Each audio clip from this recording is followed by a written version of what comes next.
So hello and welcome, आप सभी का स्वागत है ओरिजिनल टेक्टोनिक के एक और नए वीडियो के अंदर, जहाँ पे हम जानने वाले हैं बेसिक स्टेट मैनेजमेंट के बारे में। So let's get started. So basically state management क्या है? बेसिकली स्टेट मतलब आपका डेटा, जो भी आप डेटा मैनेज कर रहे हैं यूआई पे, वो आप स्टेट को मैनेज कर रहे हैं, तो वही है स्टेट मैनेजमेंट। जैसे कि यहाँ पे यूज़र की इन्फॉर्मेशन, कार्ट के अंदर का डेटा, थीम का मोड, ये सब आप स्टेट के अंदर मैनेज करते हैं। यानी कि स्टेट आप ऐसा समझिए, करंट स्टेट क्या है आपके एप्लीकेशन की, वो आप मैनेज करते हैं।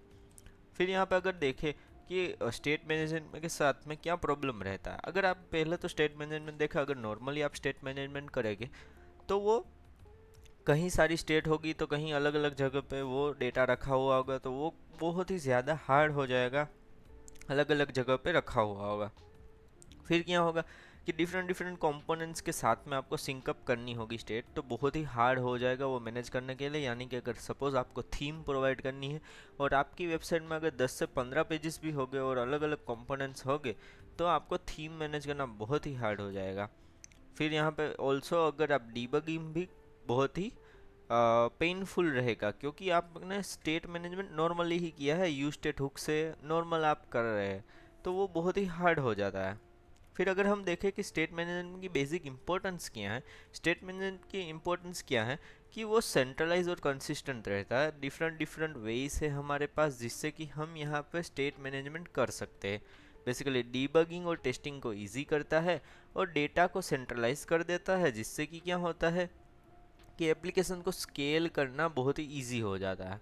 बेटर बेसिकली क्या है कि कोलेब्रेशन बहुत अच्छा हो जाता है, कि अगर आपने थीम एक जगह पे प्रोवाइड कर दी है तो सारे कंपोनेंट्स के अंदर वो मिल जाएगी, और वो इजीली मिलेगी। तो क्या होगा कि आप सिर्फ दूसरी टीम अगर दूसरे पेजेस के ऊपर डिज़ाइन का वर्क कर रही है, तो आप सिर्फ उनको बता सकते हैं कि यहाँ पे आप ये स्टेट का यूज़ कर लीजिए, तो आप प्रॉपर सिंक में रहेंगे, जिससे कि क्या होगा कि सारे कंपोनेंट और सारे पेजेस में सिंक अप में वर्क होगा।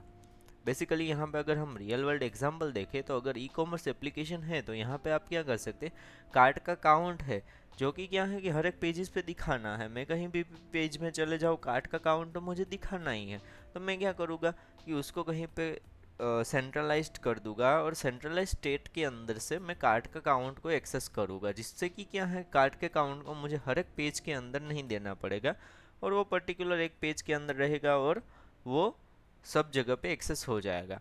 फिर आप देख सकते हैं यूज़र लॉगिन का स्टेटस जो भी है, या फिर यूज़र लॉगिन का टोकन है, वो सब भी आप सेंट्रलाइज कर सकते हैं, जिससे कि सभी एपीआईज के अंदर या फिर सभी डेटाबेस एक्सेस परफॉर्मेंस के अंदर वहाँ पे आप सेंड कर सकते हैं टोकन, या फिर यूज़र की लॉगिन इन्फॉर्मेशन, या फिर कहीं पे भी दिखा सकते हैं यूज़र का नेम, ईटीसी प्रोफाइल की इन्फॉर्मेशंस।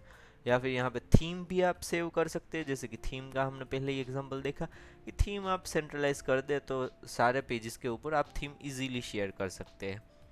यहाँ पे अगर हम देखें कि व्यू जेएस के अंदर यहाँ पे व्यू एक्स मिलता है, फिर रिएक्ट के अंदर हमें रिडक्स मिलता है, एंगुलर के अंदर एनजीआरएक्स मिलता है, फिर यहाँ पे जू स्टेंज, जोताई, मोबेक्स, बहुत सारी ऐसी लाइब्रेरीज है जो कि सेंट्रलाइज स्टेट मैनेजमेंट करने के लिए मिलती है। यहाँ पे कंटेक्स्ट एपीआई भी मिलता है, जिससे कि आप यहाँ पे कंटेक्स्ट के मदद से भी सेंट्रलाइज कर सकते हैं, जो कि कंटेक्स्ट का हमने प्रीवियस वीडियो में देखा था, और रिडक्स के बारे में हम फ्यूचर में प्रैक्टिकल जो भी एक प्रोजेक्ट बनाएंगे उसके अंदर हम देखेंगे कि रिडक्स कैसे वर्क करता है।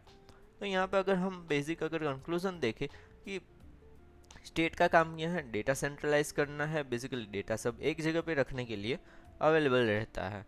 फिर यहाँ पे अगर देखें कि स्टेट सिंक्रोनाइज रखता है डेटा, यानी कि सभी जगह पे एक ही साथ में डेटा अपडेट हो जाएगा और सिंक में अपडेट हो गया, यानी कि मैंने अगर एक कंपोनेंट में थीम अपडेट की, तो वो सारे कंपोनेंट के अंदर थीम अपडेट हो जाएगी। डिबगिंग इजी हो जाता है, क्योंकि सेंट्रलाइज डेटा एक ही जगह पे है, अगर मैंने एक ही जगह पे सब चेंज कर दिया तो वो सभी जगह पे चेंज होना ही है। स्केलेबिलिटी इजी हो जाती है, क्योंकि यहाँ पे आप इजीली स्टेट या फिर स्टेट के लॉजिक्स को मॉडिफाई कर सकते हैं। यहाँ पे इस टॉपिक के रिलेटेड के कुछ इंटरव्यू क्वेश्चन है, जिसका आप स्क्रीनशॉट या फिर पोज करके देख सकते हैं। आई होप आपको ये वीडियो पसंद आया तो लाइक शेयर एंड सब्सक्राइब से ज़रूर कीजिएगा। So thank you guys for watching, signing off.